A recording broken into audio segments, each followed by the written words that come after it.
Grabo ahora. Ya. Ok. Bueno, muy buenas tardes a todos.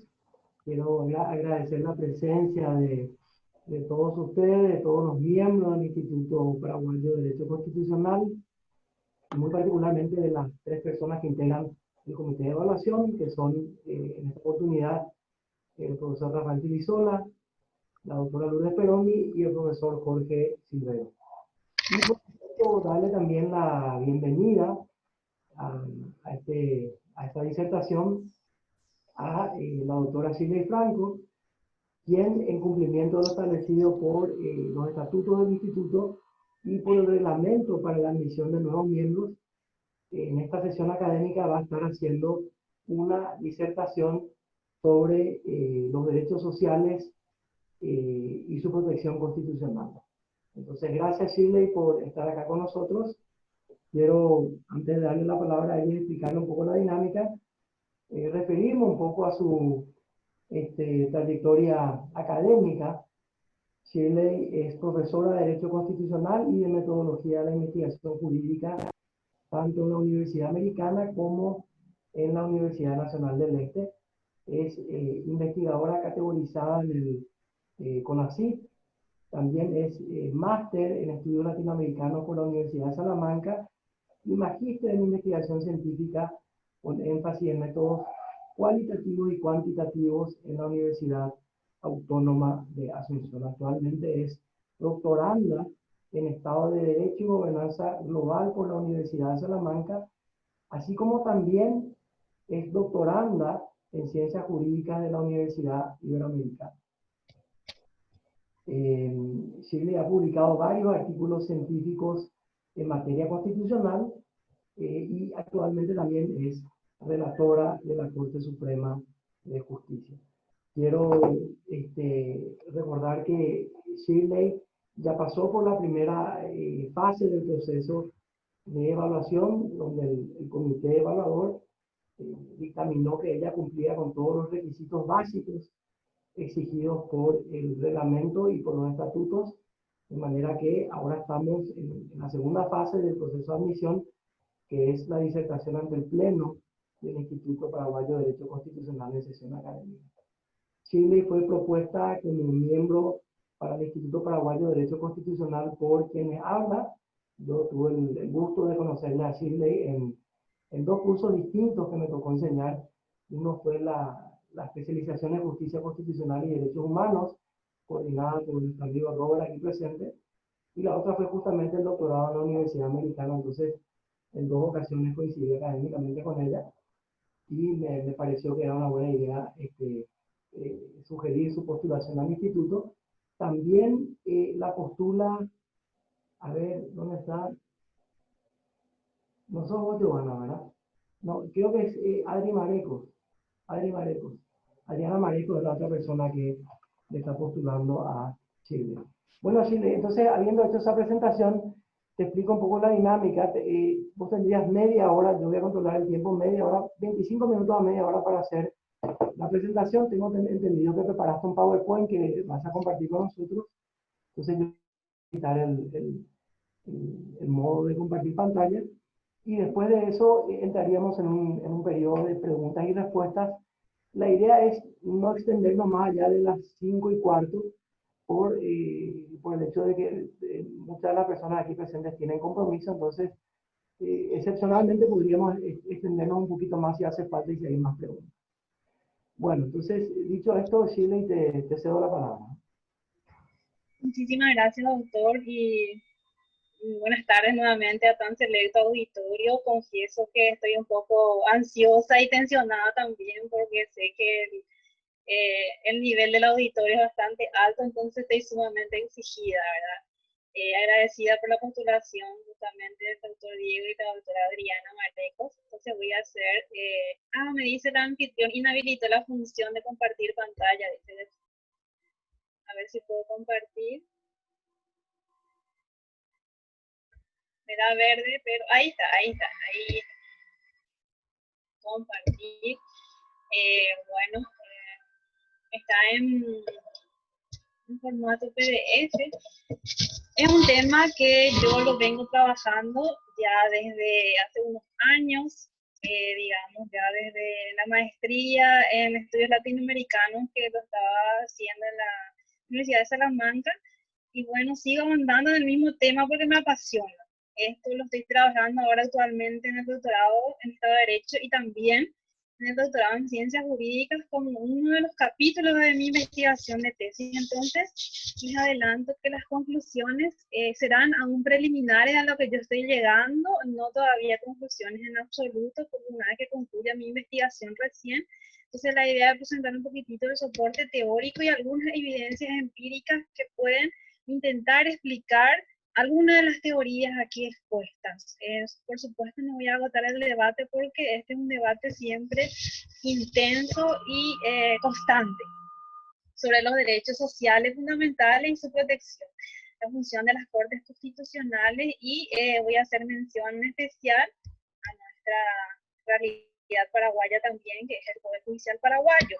Entonces, en un sumario, una pequeña introducción, hablaré también sobre el rol del Poder Judicial en las democracias, cortes y tribunales constitucionales, la dificultad contramayoritaria, la legitimidad democrática de las cortes, la protección de los derechos sociales de las minorías en estas democracias y algunos casos de análisis en la jurisprudencia constitucional de Paraguay y luego unas conclusiones, como les mencioné, simplemente preliminares, ¿verdad? Que todavía estoy trabajando en ello, ¿verdad? Para poder llegar a conclusiones más absolutas. Bueno, digamos como una pequeña introducción, voy a hablar del Poder Judicial, las relaciones entre el Poder Judicial, la Constitución y la democracia. No en balde, ya les coloco ahí y adelanto una postura a la cual más les sigo, ¿verdad? Que no hay nada que demuestre que la voluntad de las mayorías es correcta, que es la que determinó Rawls en el año ya 1971, ¿verdad? Luego vamos a ir discutiendo quizás varias distintas o varias posiciones, ¿verdad? Pero en la que yo asumo que podría ubicarse más en la construcción de las democracias débiles todavía como son las democracias latinoamericanas. Bien, el constitucionalismo y la democracia se combinan siempre para formar un sistema de gobierno conocido bajo el nombre de democracia constitucional. Muchos consideran que esta unión constituye un feliz matrimonio, ¿verdad?, entre dos valiosos ideales. La democracia constitucional es una forma muy superior a la democracia pura o a un gobierno constitucional no democrático.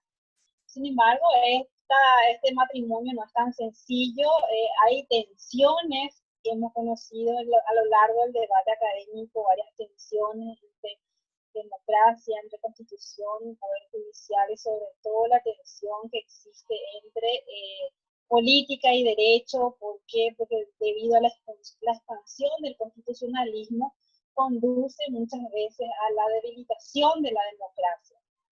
O bien, el fortalecimiento del ideal constitucional constituye en un freno para ese proceso democrático. Estas tensiones, como ya ustedes sabrán, no son fáciles de identificar, dependerá mucho también de los modelos que se tenga de democracia y no menos controversial los modelos que se tenga o los conceptos que se tenga de constitucionalismo o el valor que se dé a la democracia en ese sentido, ¿verdad? Entonces la relación entre democracia y constitucionalismo depende muchas veces de la interpretación que se haga de este último. En la doctrina encontramos distintos conceptos de constitución. ¿Te puedo interrumpir un rato? Claro. Está muy interesante lo que estás diciendo, pero el audio tiene muy baja calidad. Yo ya no sé sobre eso. Ella cree que puede ser tu internet, pero igual yo te pediría si te puedes acercar un poquito más, porque me parece que el audio tiene muy baja calidad. Y ahora, quitando el auricular, ahora está, entonces es por el auricular nada más. Es por el auricular, entonces. Ya, ahí está mejor, entonces, por el auricular. Bueno, continuando un poco, hablábamos que en la doctrina existen distintos conceptos, distintas concepciones respecto del constitucionalismo. Hay autores como, no voy a ir mencionando a todos, ¿verdad?, solamente algunos, como Prieto Sanchis, por ejemplo, que observa distintas acepciones a esto, diciendo que es un tipo de Estado de Derecho, designado por un periodo de tiempo, ¿no?, a un modelo de organización política. En segundo término, el constitucionalismo también es una teoría del derecho apta para describir y explicar las características de dicho modelo. Y un tercer término, entendiendo el constitucionalismo como ideología o filosofía política que justifica la fórmula así asignada. Entonces dependerá mucho del concepto que tengamos tanto de democracia como de constitucionalismo para poder comprender el rol del Poder Judicial y en especial de las Cortes y los tribunales constitucionales. Se plantea así un debate sumamente interesante que es el valor de la democracia, del constitucionalismo, es decir, hablamos del valor de la Constitución o realmente un autogobierno democrático.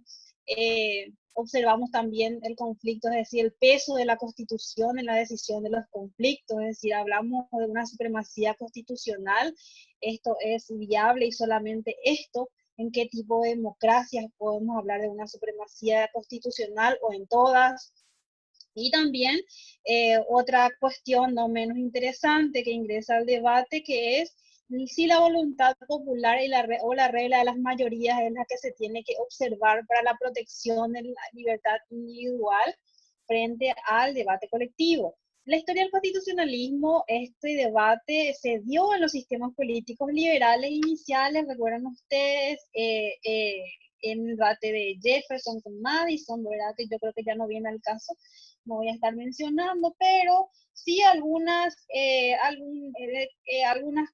características que hablan de la Constitución liberal en ese sentido, que se divide en dos partes, es decir, una que establece la organización del gobierno y otra parte es la que protege los derechos humanos. Y justamente es el poder judicial que interviene o tiene un rol específico cuando se establece el sistema de frenos y contrapesos o pesos y contrapesos, que ya es bastante conocido, ¿verdad? Es decir, ¿qué es lo que hace este sistema de pesos y frenos y contrapesos? Justamente intentar evitar la adopción de decisiones arbitrarias, caprichosas o repentinas de las mayorías. Pero ¿cómo podemos evitar este abuso o exceso de poder? Dentro de la doctrina podemos hablar que hay dos niveles de control, un nivel exógeno y otro nivel endógeno. En principio podría de repente importar fortalecer esos controles exógenos para poder debilitar los deseos del engrandecimiento de las legislaturas. Pero esto también, este argumento también podría mostrar debilidad y no ser tomada como una verdad absoluta, ¿verdad? Hay muchos argumentos en contra, o veamos en todo caso un nivel de control más endógeno en contrapartida del exógeno. Conjugar el constitucionalismo con democracia, dijimos entonces, no es una tarea sencilla, desde el momento en que los componentes del constitucionalismo son los derechos y la democracia. Entonces requieren necesariamente de la identificación de unas normativas congruentes con estos dos ideales. Traigo a colación lo que ha referido Carlos Santiago Nino, es un autor a quien yo le sigo bastante y me gustan mucho las interpretaciones, más allá de que de repente en las conclusiones no estemos de acuerdo. La democracia, nos dice Carlos Santiago Nino, es una dimensión del constitucionalismo en su aspecto ideal, en tanto que los derechos y la constitución normativa refleja la dimensión histórica del constitucionalismo. Una idea de la norma superior, en este caso que habla de constitución, define y ordena el debate, decía él, y establece las propias reglas de las mayorías. Es consustancial al modelo democrático y que cuando ella quiebra, incluso en virtud de una decisión mayoritaria, la democracia se resquebraja. Es muy interesante lo que menciona Carlos Santiago Nino en cuanto al concepto de democracia, es lo que ya le venía diciendo desde el inicio, ¿verdad? Dependerá del concepto de democracia y del concepto de constitucionalismo para ver cómo esto se da en las democracias débiles como son las democracias latinoamericanas. Simplemente a manera de ejemplo, ¿verdad? Siguiendo con una posición ya que ya les mencionaba anteriormente, que es la de Rawls, o inicialmente ya que decía que no hay nada que demuestre que la voluntad de las mayorías es correcta, él consideraba en ese sentido que los límites constitucionales a las mayorías, a las reglas de las mayorías, como, tales como el control judicial de constitucionalidad basado en ciertos derechos constitucionales, pueden ser justificados si resultan aceptables para todos los ciudadanos, es decir, que si es aceptable por la mayoría de los ciudadanos, entonces es aceptable un control judicial de constitucionalidad, ¿verdad? Vamos a ver que dependerá de un control judicial fuerte o robusto para que se proteja o no correctamente las libertades individuales o los derechos sociales, como vamos a ver más adelante. Siguiendo con la evolución de los conceptos de democracia, justamente Nino nos trae a colación un nuevo concepto, que es lo que llama él de democracia deliberativa, que es lo que se va desarrollando posteriormente por otros autores que ya ustedes han de también conocer más que yo, ¿verdad? De Gargarella, Tusnet, entre otros, que hablan de una necesidad de un diálogo, a diferencia de un consenso del que hablaba Habermas respecto del valor o respecto al valor epistémico que tengan estas democracias. Es decir, igual reconoce respecto a las objeciones que puedan realizarse a esta teoría, dadas las características empíricas de las sociedades contemporáneas, porque muchas veces uno puede apostar por una teoría, pero ve que en la práctica sucede totalmente lo contrario, es decir, los debates teóricos, vemos que en la mayoría de los países, sobre todo latinoamericanos, resultan, por decir un término, no cumplidos. Se decía que en Paraguay, por ejemplo, es el cementerio de las teorías, decían los politólogos, ¿verdad? Y yo en gran parte he encontrado, por la poca evidencia que he construido a partir de mi recolección de datos, que así realmente es, ¿verdad? La democracia paraguaya y sobre todo el rol del Poder Judicial en una democracia débil como es la paraguaya. Bien, otra cuestión interesante que yo traigo a colación es en términos de gobernanza, más allá de la construcción de los términos, de los conceptos dentro del derecho constitucional y la ciencia política. Un concepto que yo traigo a colación y es muy interesante a los efectos prácticos es entender la revisión judicial y entender el constitucionalismo desde los términos de gobernanza. ¿Por qué? Porque se aparta un poco de este debate polarizado en que está enmarcado en términos de poder de las Cortes para contrarrestar justamente los resultados de un proceso legislativo. Es decir, el debate se centra más bien en la estructura de gobernanza democrática y en la experiencia acerca del rol de los estados, de las Cortes constitucionales, especialmente en tiempos de crisis de las instituciones políticas, como es la que vemos en su mayor parte en América Latina, y Paraguay, por supuesto, no está exento de eso. Entonces, ¿qué es lo que hacen las mayorías parlamentarias generalmente? Realizan políticas de inmediatez. Entonces, ante la aparición de estas políticas de inmediatez, puede ser un argumento interesante a favor de la intervención de las Cortes constitucionales la intervención de las Cortes constitucionales a través de la revisión judicial. Digamos que sería en un tiempo de estrés sistemático. Experiencias como, no solamente por la paraguaya, experiencias como Brasil, México, Argentina, unas cortes, algunos lo denominan activista, otros lo denominan judicialistas, dependerá del término que uno utilice para bien o para mal. Yo realmente, eso entre paréntesis, no estaba previsto acá en mi presentación, considero que el activismo judicial no es bueno ni malo, es activismo y punto, ¿verdad? No hay buen ni mal activismo, sino una actuación de las Cortes basada en la interpretación constitucional. Ya veremos si la interpretación constitucional es buena o mala de acuerdo a las teorías que aplican cada uno de los miembros de las Cortes, ¿verdad? Bueno, vemos entonces en esta presentación cuál es el rol del Poder Judicial en las democracias. Entonces, podríamos hablar de especies o formas de poder judicial, un poder judicial robusto que es justificado por algunos teóricos, algunos académicos, un control judicial constitucional de la ley, ¿verdad?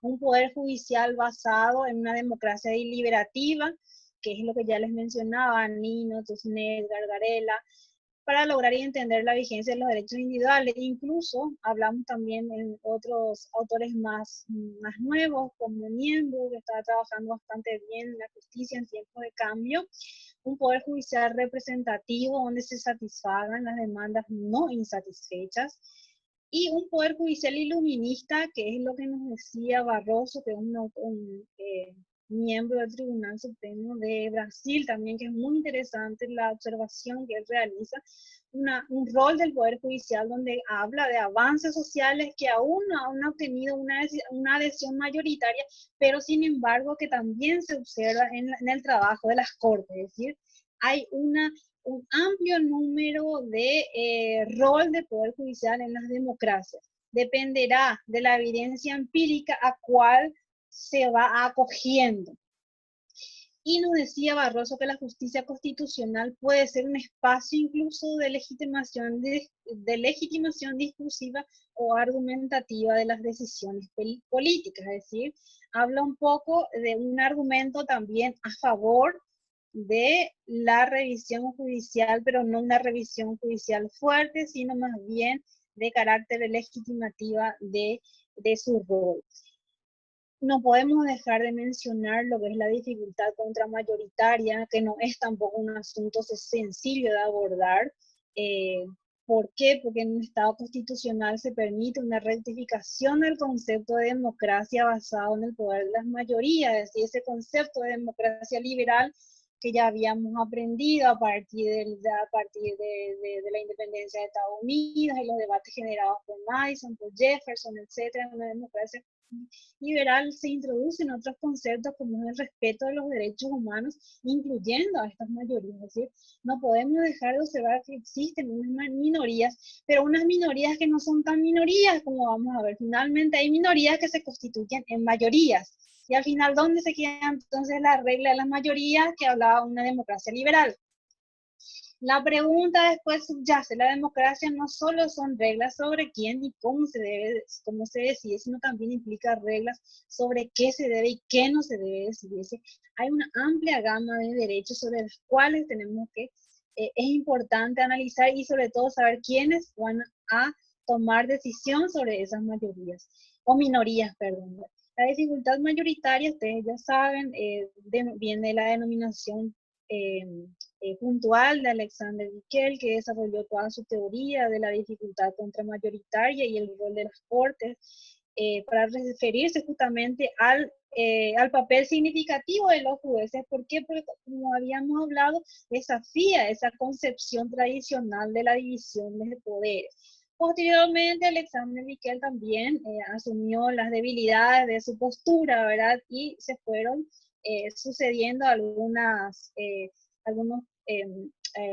debates académicos que vamos a ver enseguida quiénes fueron los que le iban contraponiendo. El papel mayoritario de las Cortes ha sido adoptado casi universalmente y la legitimidad de la jurisdicción constitucional se ha basado en dos fundamentos principales, a pesar de las distintas teorías en contra. ¿Por qué? En primer lugar, dos fundamentos: protección de derechos fundamentales que corresponden al mínimo ético y la reserva de justicia de una comunidad política, que no debe verse afectada por la deliberación política mayoritaria. Hace poco estuve participando de una presentación de un colega argentino y muy interesante que traigo a la población. Nos decía él que tenemos que utilizar los derechos fundamentales como unos lentes para mirar y para poder tomar las decisiones. Ya no podemos ver a los derechos fundamentales, a los derechos humanos, como una cuestión separada y ausente o sustraída de la realidad, sino que debemos utilizarlo ellos para mirar todo el espectro del derecho, todo el espectro del ordenamiento jurídico. Son los lentes con las cuales nosotros tenemos que tomar las mejores decisiones. Y otro fundamento que es la protección de las reglas de juego democrático y los canales de participación política. Ahora bien, cómo hacemos que todos realmente participen en este juego democrático, incluyendo a las minorías? Es la pregunta también. Luego tenemos otra cuestión no menos importante que consideré yo incluir en esta presentación, es en cuanto a la legitimidad democrática de las Cortes. Cómo es que la Corte Suprema o un tribunal constitucional que no goza en principio de un origen democrático porque no fue electo de manera popular, es decir, mediante el voto del pueblo, sino que fueron designados mediante mecanismos insertos en las constituciones, pueden o no pueden tener la legitimidad de decidir sobre la protección de los derechos y la garantía de los derechos. Este es un tema inacabado tanto en la teoría como en la práctica, pero hay evidencias empíricas que podemos ver que la legitimación de las Cortes pueden provenir de ciertas actuaciones que le dan justificación. En este debate académico, ya ustedes sabrán también, más que yo incluso, dentro de la filosofía del derecho, dentro de la filosofía política, dentro del derecho constitucional, el primer debate académico surge a partir de Alexander Bickel en su obra de Las Dangerous, de Dangerous Brand de 1962, luego la contraposición de Jeremy Waldron, posiciones de Bruce Ackerman y John Ely. Estamos hablando siempre en el espacio norteamericano, y concomitante en siglos 30, década de los 20-30, un debate no menos interesante que es la que abordaron Kelsen y Smith sobre justamente el valor de la Constitución en la protección de los derechos. Ahí vemos también otros debates académicos que se trasladan: Green, Habermas, Rockenforde y Peter Haberle, esto siempre en el espacio europeo. Ahí, por ejemplo, podemos hacer notar la obra de Peter Haberle en su libro La Sociedad Abierta a los Intérpretes Constitucionales de 1975.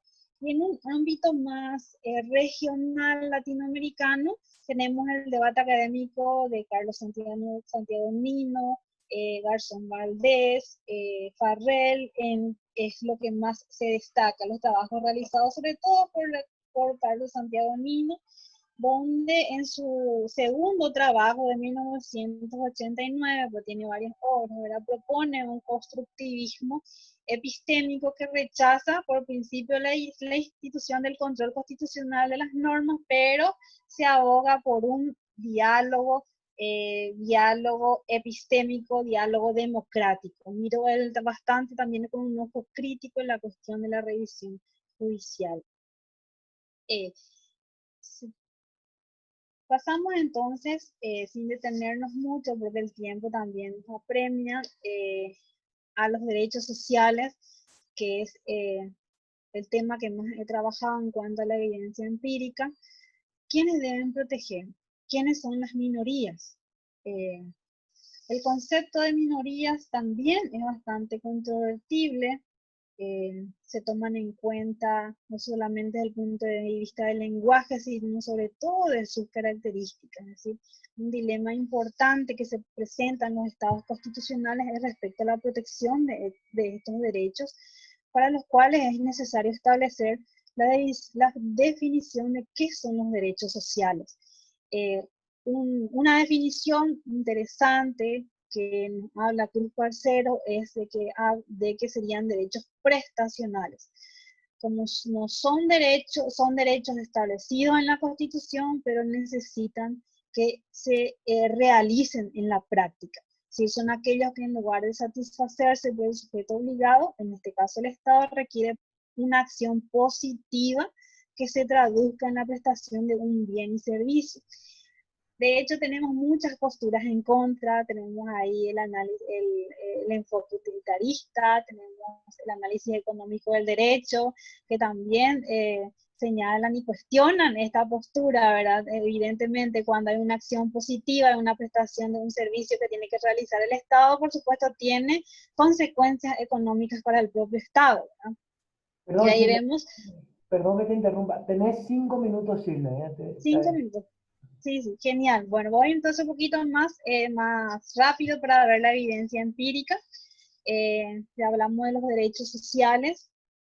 Eh, ¿Quién debe proteger los derechos sociales? ¿Son las mayorías o son las cortes? La legitimidad democrática puede apoyarse y construirse sobre la libertad individual, sobre el principio de soberanía popular. ¿Cómo hacemos estas decisiones políticas trasladadas al Poder Judicial? Hay distintas teorías que paso un poquitito ya y entonces en cuanto a cómo los derechos sociales, quiénes deben proteger, cuáles son los derechos que deben ser protegidos, quiénes deben proteger y a través de qué mecanismos son exigibles. También hay teorías presentadas por Nino, por Comanducci, por Alexi, y ahí vemos también el rol del Poder Judicial, sobre todo cuando utilizamos la posición sustentada por Alexi, que es la ponderación de los derechos. Y como un tema transversal, la igualdad real que necesitamos observar para poder cumplir realmente la satisfacción y la accesibilidad de los derechos sociales. Dentro de una perspectiva práctica hemos visto experiencias en Brasil, India, Indonesia, Nigeria y Sudáfrica, donde se han realizado los derechos a la educación, a la salud, sobre todo a la salud, donde las cortes pudieron constituirse en un espacio transformador respecto al debate de las políticas públicas y realizaron políticas públicas a través del Poder Judicial, es decir, hay una dimensión política de la función judicial que realizan las cortes, es decir, la realización de políticas públicas a través del Poder Judicial. Y esto está justificado a partir de la exigibilidad de los derechos desde abajo. Es decir, se requiere un mecanismo de exigibilidad de las partes o de los sujetos que están requiriendo la protección de esos derechos. En Paraguay, ¿cómo se llevan solamente algunos resultados? ¿Cómo se dieron los mecanismos de protección de derechos fundamentales y cómo se expandieron estos derechos? Yo hice un estudio de algunas jurisprudencias y también realicé entrevistas a ex magistrados de la Corte, especialmente a 5 exministros de la Corte, de los cuales obtuve estos resultados preliminares, donde hablan de una expansión judicial interesante de la Corte Suprema de Justicia paraguaya, interesante pero lenta, es decir, el derecho constitucional, decían ellos, un producto cultural y no jurídico, dependerá de la formación del magistrado para poder ser más o no protector, más o no garantista, y de la formación ética del magistrado también. Y la realización de políticas también a través de sus sentencias desde un enfoque de derechos y mediante acciones declarativas de derechos que luego podemos ir ahondando en el tema, que eran las acciones declarativas de declaración de certeza constitucional, que es lo que han hecho los ministros de Corte, pero podemos explicar un poquito más después, ya que el tiempo ya no me da. El desempeño de la Sala Constitucional de la Corte, una aproximación empírica, que fueron más bien amparos que realizaron personas contra el IPS, aquellas personas que no tenían la cantidad de tiempo para poder ser prestadores del Instituto de Previsión Social, pero sin embargo, por decisión de la Corte, inicialmente en los años 2008, otros 2012, y después ya fue constante esa misma decisión, que exigieron derechos a la salud y derecho a la vida por encima de otros derechos, hicieron una ponderación constitucional basada en la teoría de Alexis. Y un tema interesante, Salinas Sosa contra el Ministerio de Hacienda, donde se dispuso la igualdad de derechos entre hombres y mujeres, donde un docente también podía ser computado los años de jubilación por la cantidad de hijos que tenía. Y el caso que ya conocen todos, que es la Defensoría del Pueblo contra la Municipalidad de San Lorenzo, también a partir del cual se realizó una política pública, es decir, salió una legislación a partir de esa resolución, y podemos considerar en ese sentido que también es una realización de política pública desde el Poder Judicial, porque envió señales a otros poderes para que puedan realizar este tipo de políticas. Las conclusiones preliminares: los tribunales tienen un comportamiento judicial de tal magnitud que no excluyen ni controlan el debate, sino que lo enriquecen y profundizan en un contexto democrático deliberativo. Incluso pues podemos hablar de que puede también ser favorable en contexto de democracias débiles.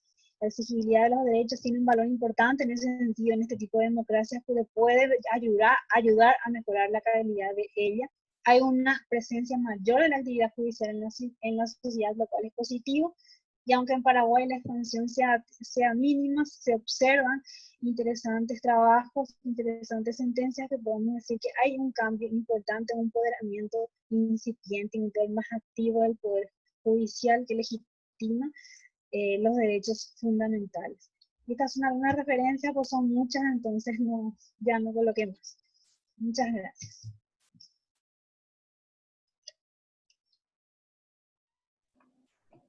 Chile, muchísimas gracias por ceñirte de forma estricta al tiempo. Son 30 minutos exactos, así es que muchísimas gracias por esa exposición muy interesante.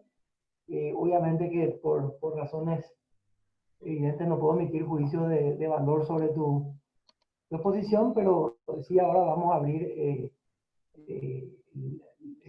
tu disertación a un espacio para hacer preguntas. Y en primer lugar, como hacemos de costumbre, me gustaría darle la palabra a alguno de los miembros del comité de evaluación y luego a los demás miembros del instituto.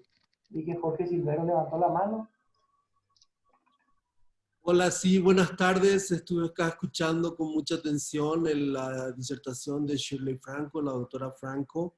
Te referiste al tema de la democracia y el constitucionalismo y que tenían una relación intrínseca o en relación a cuál iba a ser el rol de las Cortes Supremas.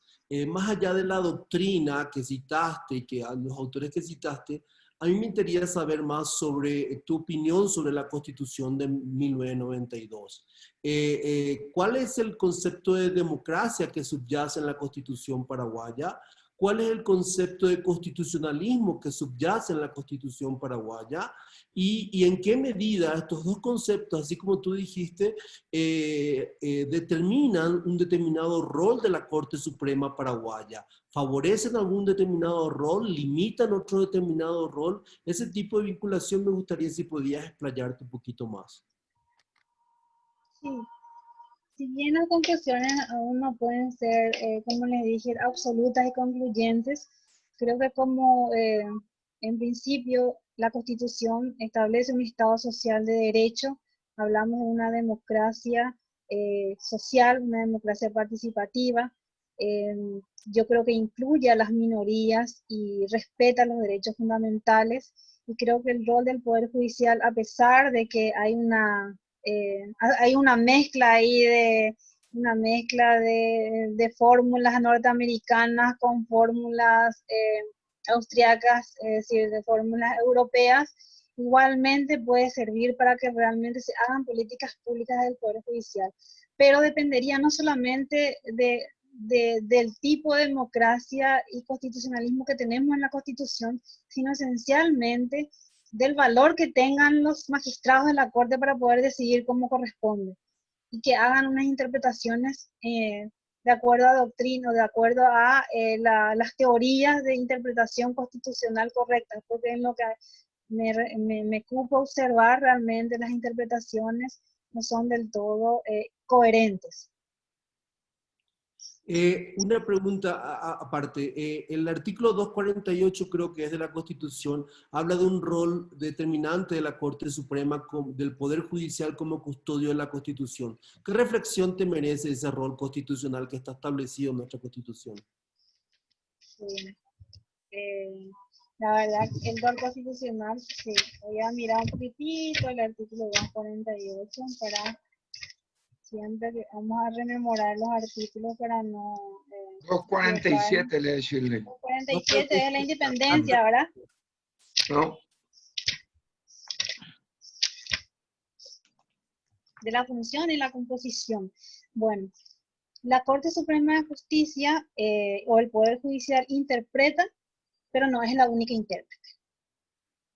Yo creo que en una democracia como la nuestra y igual en las democracias débiles, sobre todo como es en los casos latinoamericanos, la interpretación de las leyes también lo puede hacer el Poder Legislativo. Finalmente, la interpretación de la Corte no es la única, no es la última palabra tampoco, pero sí en caso de protección de derechos y exigibilidad de los derechos, yo creo que puede ser un aliciente importante para poder proteger y tutelar esos derechos fundamentales.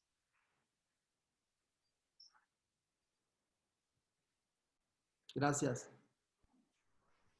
No sé si Lourdes o Rafa tienen alguna pregunta. O abro y si quieren entrar más tarde, puedo abrir. Si alguien dentro del público, creo que Emilio Camacho levantó la mano. ¿Es así o no? Profe Camacho, Lourdes, levantaste la mano, profe. No, pero me anoto después. Bueno, Sí, bueno. Ahora no hay nadie. Si querés preguntar ahora. vale, vale. Brevemente, eh, ella habla de la protección de los derechos fundamentales y habla de la minoría controla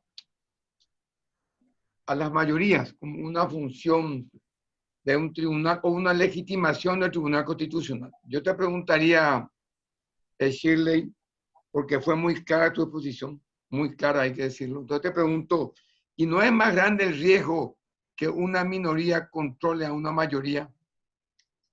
Esa pregunta uno, que es fundamental hoy día, y acá está Rafael Filisola, que es una víctima de ese criterio judicial. Y dos, ¿tiene fuerza realmente el Poder Judicial paraguayo para hacer realidad, por lo menos, el principio de la tutela judicial efectiva? Estoy anotando. Primera pregunta, Que lo de vos las hablas de la minorías. protección de la libertad individual versus Sí. protección de la colectividad y da un papel a una minoría, o sea, a un tribunal constitucional o a una corte. Y cuando me refería realmente a minorías, me refería a la colectividad que estaba en el pueblo, ¿verdad? Los ciudadanos, donde hay más minorías que mayorías. Finalmente, las minorías constituyen mayorías, hablamos de mujeres, LGTBI, indígenas, etcétera. Ahí, por ejemplo, y antes de entrar a la respuesta, tenemos mujeres, por ejemplo. Solo mujeres, un ejemplo. Tenemos 3.599.000 mujeres en Paraguay según la proyección de la población 2020. Y tenemos varones 3.600.000, o sea, casi estamos en un 50-50%, pero no somos visibilizadas. Es decir, no ocupamos los espacios de poder que tenemos que ocupar. Entonces, finalmente, no estamos hablando de minorías, sino estamos hablando realmente de minorías que se constituyen mayorías. Ahora, en lo que va a su pregunta, si es que realmente el Poder Judicial puede tener una legitimidad democrática, Más es que una el respuesta Congreso, por ejemplo. sí, es una pregunta que está en constante debate, doctor, ¿verdad? Ni Ah. yo tampoco tengo la respuesta. Ahora bien, si vamos a la evidencia empírica en cuanto a lo que es en cuanto al Poder Judicial paraguayo, yo creo que tendríamos que ver distintas cuestiones de los magistrados. Si tenemos una buena selección de los magistrados de corte, podríamos tener buena tutela de derechos. Pasa por una serie de requisitos, pasa por una serie de factores, tanto como decía, factores endógenos, factores exógenos. Si hacemos una buena selección, si los magistrados de corte tienen ética, si los magistrados de corte están ausentes de esa interferencia política, yo creo que podrían decidir realmente conforme a derecho. Y mi segunda pregunta, ¿puedo, Diego? La segunda pregunta. Claro, por supuesto.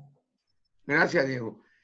El segundo párrafo del artículo 1, doctora Shirley, en mi opinión, define nuestra democracia. Yo creo que está definida. Representativa, participativa, pluralista y fundada en el reconocimiento de la dignidad humana.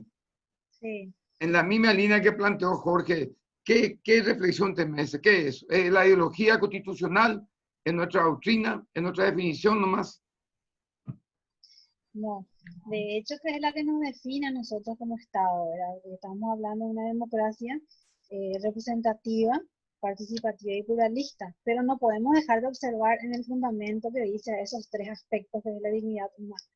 Entonces, por más que tengamos una representatividad, tenemos que tener una participación de las personas, tenemos que fundar, es decir, tenemos que tutelar los derechos de las personas. Si nosotros no dejamos de observar el reconocimiento de la dignidad humana, no estamos hablando de una democracia. Entonces, esas son las bases del constitucionalismo en Paraguay. Gracias. Bueno, le tengo anotado al profesor Rafael Vilisola. Adelante, Rafa. Y gracias, Diego. Muy buena exposición, Shirley. Y lo que te quería preguntar en primer lugar, no resulta bastante claro en el texto constitucional cuál es el modelo que tenemos de revisión judicial, de control de constitucionalidad y cuáles son los límites que tiene el Poder Judicial en esa materia. Sí, justamente yo en la tesis anterior que hice para Salamanca, a pesar de que me resultaban claros, existían distintos factores, tanto exógenos, para que realmente se haga efectiva esa revisión. Así como le expliqué al doctor Camacho, por más de que nuestra Constitución se establezca, y hay una mezcla, y estamos hablando de modelos, tanto modelo norteamericano como modelo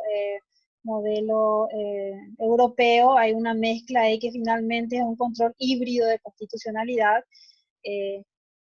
Para hacerse efectiva la tutela de derechos fundamentales, se vuelve más compleja, ¿verdad? Y tenemos que ver factores tanto endógenos como exógenos para poder realmente hacer...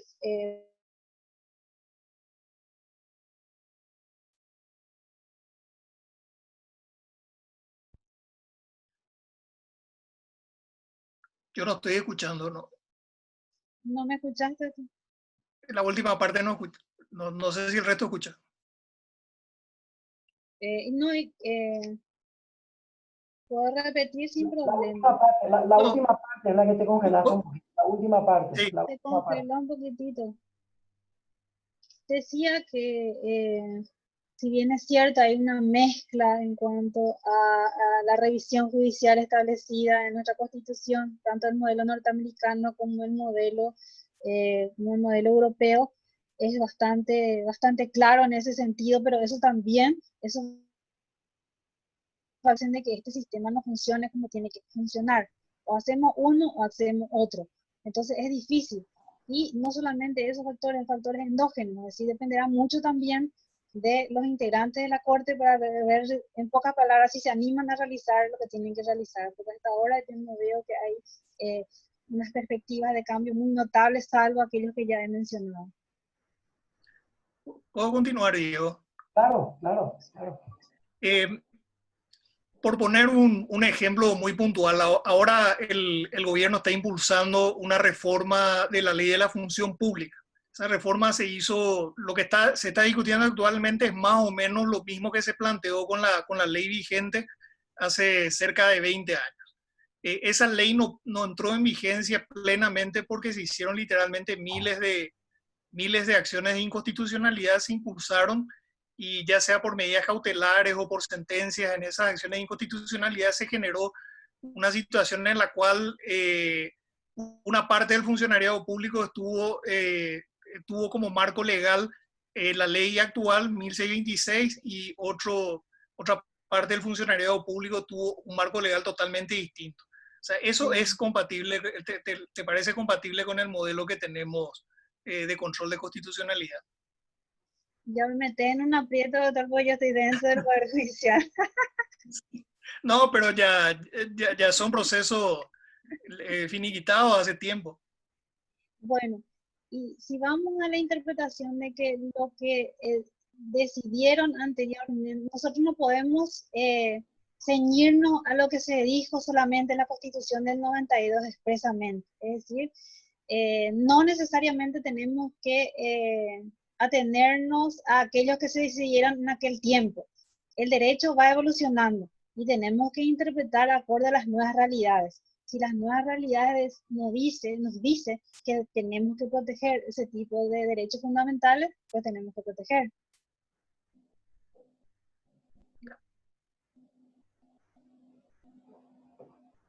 Gracias. Lourdes, te vi levantar la mano. La doctora Lourdes Perón. Sí, gracias Diego y gracias Shirley por esta presentación tan interesante. ¿Me escuchan bien? Otra vez mi conexión me está fallando.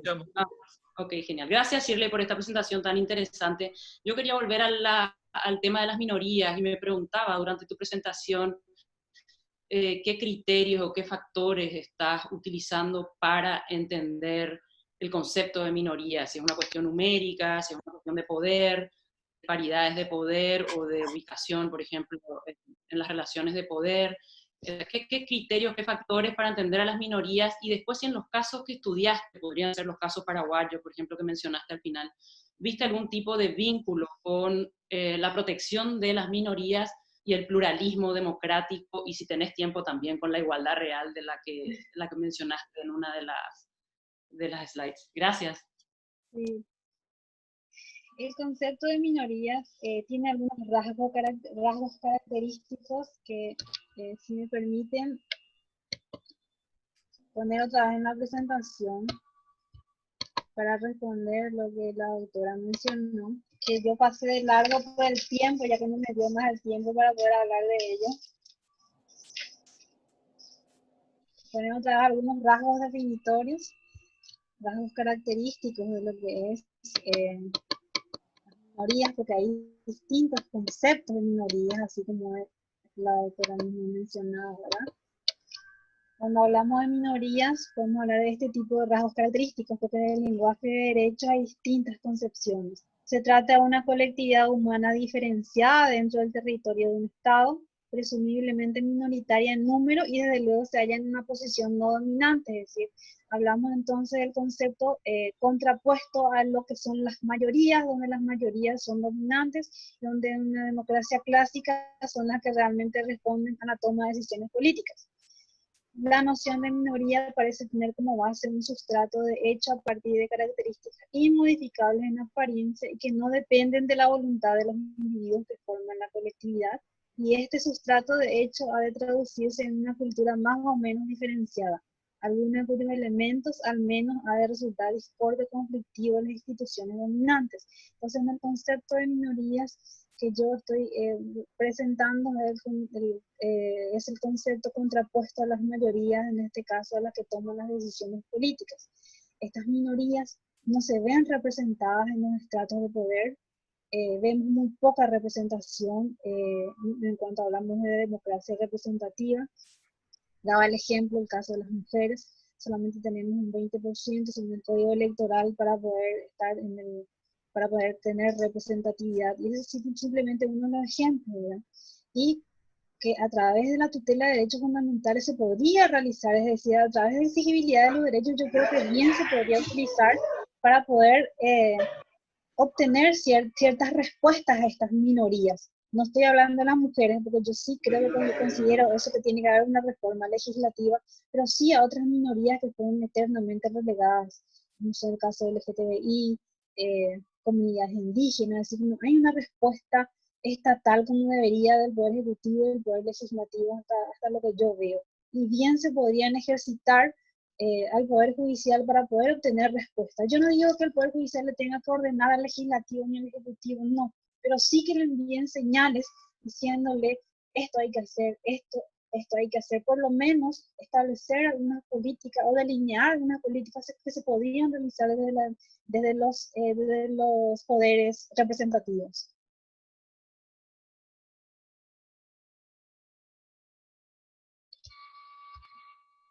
Gracias, Shirley.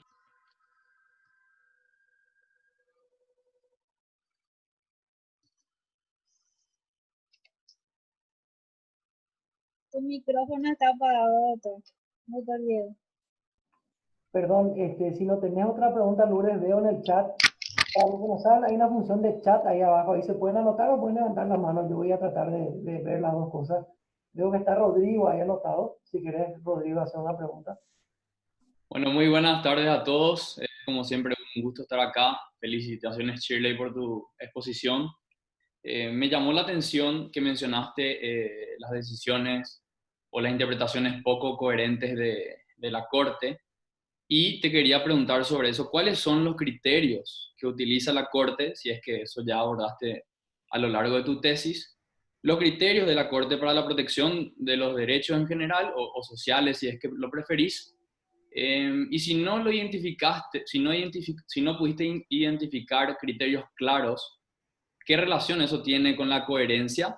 Y luego, ¿por qué vos crees que sería eso? Decía, una ausencia, yo estoy presumiendo ya eso, una ausencia de criterios claros y para decisiones más coherentes que lógicamente puedan colaborar con la protección de lo seria de los derechos fundamentales y con la seguridad jurídica. Nada más. Bueno, gracias, Rodrigo. En primer lugar, yo creo que justamente en eso está el error de las decisiones en lo que respecta a la Corte Suprema de Justicia. Se basa en criterios y no en interpretación judicial. Yo creo que hay bastante ausencia de conocimiento de las teorías interpretativas, pero te estoy diciendo desde mi punto de vista solamente desde la experiencia y desde apenas 7 sentencias que he analizado. Todavía lo estoy trabajando. Entonces las conclusiones absolutas te las voy a decir recién de aquí a un año aproximadamente, ¿verdad? Donde voy a analizar exactamente tanta cantidad de resoluciones. En tanta cantidad de resoluciones se aplicaron tales teorías interpretativas que influyen en las interpretaciones, influye la composición del Poder Judicial. Eso es muy importante también, la composición de las salas, es decir, la integración de las salas, quiénes son los que integran, qué ideologías políticas, qué formación tienen los que integran las salas. Sí, todo eso va a tener que ser variables de análisis, pero todavía no puedo establecer conclusiones absolutas, solamente las preliminares que te estoy señalando. ¿Verdad? Así que hay mucho criterio en las decisiones, no hay interpretaciones. Cuando uno desde adentro expone o quiere establecer un lenguaje de derechos interesante, no es aceptado porque justamente hay criterios y no interpretaciones. Entonces así es el manejo en lo que he visto, en lo poco que he visto desde el punto de vista académico. Desde el punto de vista práctico podemos hablar toda la tarde también, pero ya no en una exposición grabada. Bueno, veo que Robert también tiene una pregunta, el doctor Robert González, que de hecho trabaja mucho este tema de los derechos sociales. Así es, presidente. Sí. Tengo un comentario, una reflexión / aporte y una pregunta para hacerle. Comentario excelente, Shirley. Realmente te felicito y te agradezco. Muy clara tu exposición. Y bueno, a lo que estamos tratando de motorizar el instituto realmente nos reconforta y nos gratifica porque este es el objetivo, ¿verdad? Generar un poco de estos espacios de reflexión que apunten a profundizar un poquito más digamos, las discusiones vía WhatsApp o vía Twitter a las que nos tiene acostumbrada la posmodernidad. Así que te agradezco en lo personal. Reflexión / aporte. Intuí de tu exposición que estás trabajando muy intensamente, sobre todo porque hiciste mucha referencia a Carlos Santiago Nino, el modelo que se conoce como constitucionalismo dialógico. Y en ese sentido creo que te va a servir mucho. Más allá de que existen ejemplos jurisprudenciales, digo, a estas alturas muy emblemáticos, pero te va a servir muchísimo trabajar en el plano del derecho comparado. El caso Mendoza de Argentina, que es el caso que se conoce como Riachuelo, donde hay mucho constitucionalismo dialógico presente, mucho diálogo entre poder político y poder judicial, y mucha solución creativa a temas vinculados con los derechos sociales. Y también en Sudáfrica hay un caso del año 2001 que se conoce como Grootboom, que también es un fallo emblemático. De hecho, no sin una dosis de exageración para mi gusto, el caso Grootboom es conocido como el Marbury versus Madison de los derechos sociales, ¿verdad? Un caso muy interesante también. Y en contraposición, podrías aquí espejar esos dos casos paradigmáticos con casos locales, y estoy pensando, por ejemplo, en el caso Curuguatú y en el caso Guajorí, que fueron dos casos que realmente tuvieron intervención judicial bastante cuestionable y que dejaron mucho para la reflexión. Así es que quería recomendarte eso porque va a enriquecer muchísimo tu investigación. Y la pregunta puntual, dentro de las muchas objeciones que se realiza a la protección judicial de los derechos sociales, te intuí que estás inclinada a apoyar la tesis de la legitimidad del Poder Judicial para el desarrollo de la protección de los derechos sociales. Entonces, partiendo de esa base, entre las muchas objeciones que se realizan está la vinculada a la afectación presupuestaria, es decir, si el Poder Judicial se involucra en la protección de derechos sociales, está afectando, dicen los críticos, de manera irregular la ley de presupuesto. Y dicen otros que como Diego Moreno, por ejemplo, nuestro presidente, en algunos trabajos, que sin que esa afectación sea necesariamente irregular, constituye, y no, corregime si te cito mal, presidente, pero dice Diego que es como colarse en la fila de los derechos sociales el pretender que un juez sea el que ordene una determinada prestación, porque ya hay muchos que están esperando el acceso. De repente viene alguien que se cuela en la fila en alguna medida gracias a esa ayudita del Poder Judicial. Entonces, la pregunta es si tenés alguna posición frente a estas objeciones inevitables que se le hacen a los derechos sociales desde su vertiente de protección judicial. Simplemente eso. Sí, muchísimas gracias, doctor. Y gracias por las menciones en cuanto a los casos que dijiste. Realmente sí, ya estoy trabajando. De hecho, lo incluí en mi soporte teórico. Ahora solamente acá, pero debido al tiempo, obviamente no voy a poder ver. Una vez que lo publique, recién se va a poder observar detenidamente todo lo que he trabajado. Una vez que lo termine, ¿verdad? La tesis de Salamanca la estoy concluyendo, posiblemente para octubre, y la de la Universidad Iberoamericana sí todavía está en sus inicios. En cuanto a hacia dónde voy, yo me inclino más hacia la exigibilidad de los derechos sociales, una postura un poco en contra de lo que es el doctor Moreno, y hemos ya tenido esos debates en las clases incluso, ¿verdad? Y en cuanto a la cuestión económica, yo más bien hablo de una solución intermedia. Yo no espero que el Poder Judicial le ordene exactamente al Poder Legislativo y Ejecutivo que haga tal o cual cosa, sino por lo menos que establezca ciertos estándares que deben ser cumplidos. Decirle realmente, miren señores, estos derechos fundamentales no están siendo cumplidos. ¿Qué tal si hacemos esto para que se hagan realmente efectivos? Es decir, no, digamos, una especie de señales desde el Poder Judicial. Involucrarse en la realización de políticas públicas, pero no una manera de ordenar, porque eso ocasiona desequilibrio. El caso, por ejemplo, de la internación de los niños que requieren terapia intensiva. Eso estuvo muy lindo, todo muy lindo, pero después ya no hay más plata. Ahora se están ejecutando al Estado paraguayo todos los hospitales privados, ¿verdad? Porque tiene que pagarse eso, ¿verdad? Entonces, yo creo de que es una solución intermedia. No estoy hablando de polarizaciones, me incluyo más a una exigibilidad de derechos, pero una solución intermedia. Tampoco un diálogo como lo expone en la parte teórica de Gargarella, porque yo creo que hay más evidencia empírica de que el Poder Judicial tiene un rol activo, pero tiene que decir qué es lo que se tiene que hacer, pero no hagan esto o hagan aquello así en forma imperativa, sino mandar señales de que tienen que generarse cambios. Digamos, más o menos una solución intermedia, ¿verdad? Pero sí me inclino más a la exigibilidad de los derechos sociales en un rol más activo del Poder Judicial. Gracias. Gracias, Shirley. Si no hay nadie que todavía no habló, le voy a volver a dar la palabra al profesor Emilio Camacho. Adelante, profesor Emilio Camacho. Diego, es para preguntarte algo, Diego. Sí, ¿cuál es tu tesis con lo que señaló Robert? ¿Es tal cual? Porque yo tengo una opinión sobre eso. Robert González refirió a una aseveración tuya sobre. Si puedes explicarme, yo tengo dos preguntas sobre eso. Pero hay que contextualizar. Yo no leí eso.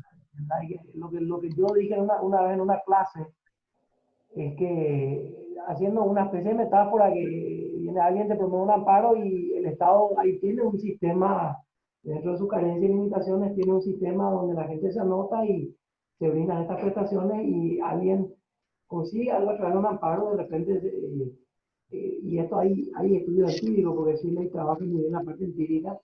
Por ejemplo, Holanda o en Brasil, o Mota en Brasil y Landa o en Colombia y otros países, que dicen que son al final esta cuestión de la justiciabilidad de los derechos sociales termina favoreciendo los estratos medio y medio alto de la población y no necesariamente a los sectores más vulnerables.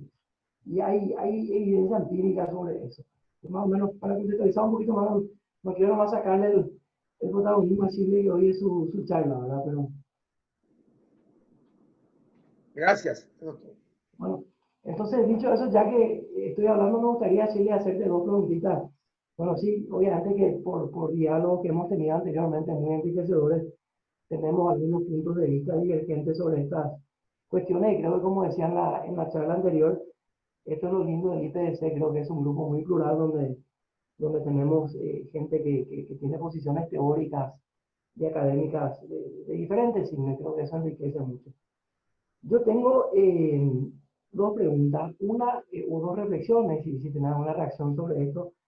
Una es sobre esta contraposición entre mayorías y minorías. Y esto, me imagino que ya leíste porque manejas muy bien la literatura, eso se notó en tu exposición. Cuando Walden dice, bueno, ¿y cómo creen ustedes que decían los jueces cuando hay desacuerdos entre ellos? Que ocurre en la mayoría de los casos difíciles, como son casos cuando se está hablando de la justiciabilidad de los derechos sociales. ¿Cómo decían los jueces? No tiran una moneda al aire y siguen aplicando la regla mayoritaria.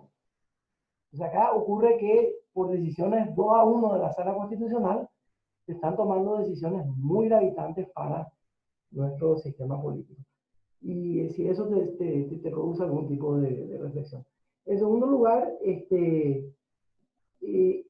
Robert mencionó un caso que es paradigmático a nivel de derecho comparado, que es el caso Grundtvig, que estoy seguro de que lo manejas muy bien. Y justamente, volviendo a Landau, que es un autor que a mí me gusta mucho, él dice, bueno, ¿cuál fue el impacto de Grundtvig? Un caso que todos los comentaristas extranjeros hablan. ¿Y qué pasó en Sudáfrica a raíz del Grundtvig?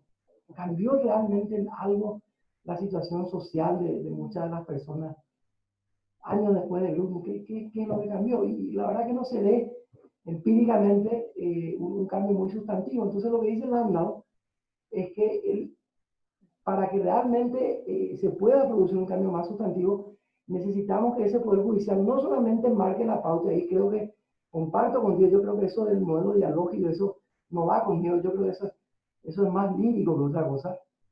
Si realmente uno va a ser consecuente y va a tener una posición a favor de la justiciabilidad, creo que uno tendría que ir por la tesis de Landau y hacer que el Poder Judicial no solamente marque las líneas, que es lo que vos estás defendiendo, sino tener un rol supervisor mucho, pero mucho más agresivo de lo que podríamos tener en Paraguay. Nunca hubo una sentencia, hasta donde yo sepa, corregirme si estoy equivocado, como hubo en Estados Unidos en la época de la revolución de los derechos civiles, como al estilo Owen Peace, que estoy seguro que conoces muy bien su doctrina de cómo debería ser un modelo de justiciabilidad. Pero acá necesitaría una sala constitucional que no solamente le marque la línea, sino que tenga un rol supervisor mucho más activo. Entonces te pregunto si eso te provoca alguna reflexión, si eso sería posible dentro de los moldes formalistas de nuestro sistema jurídico constitucional. Sí, respecto a lo segundo, coincidimos totalmente. No solamente pasa con el caso de Grundtvig, sino con el caso de Mendoza también, de Riachuelo. Creo que son 10 años ya que pasaron y todavía no hay efectos así realmente, si tuvo efecto positivo o negativo. Al final se queda en el famoso, como acá conocemos, el famoso paraíso, ¿verdad? Finalmente no sabemos si realmente funcionó o no funcionó esa exigibilidad de derechos, más allá de ese entusiasmo inicial que a todos nos generó, ¿verdad? ¿Realmente son efectivos o no son efectivos? Pero ese es otro nivel de debate, ya estamos en el nivel de debate de evaluación de las políticas públicas. Si iniciamos el debate a partir del diseño de políticas públicas y donde tiene que entrar el Poder Judicial en el diseño de políticas públicas a través de sus sentencias, yo creo que tiene que tener un rol importante en ese sentido.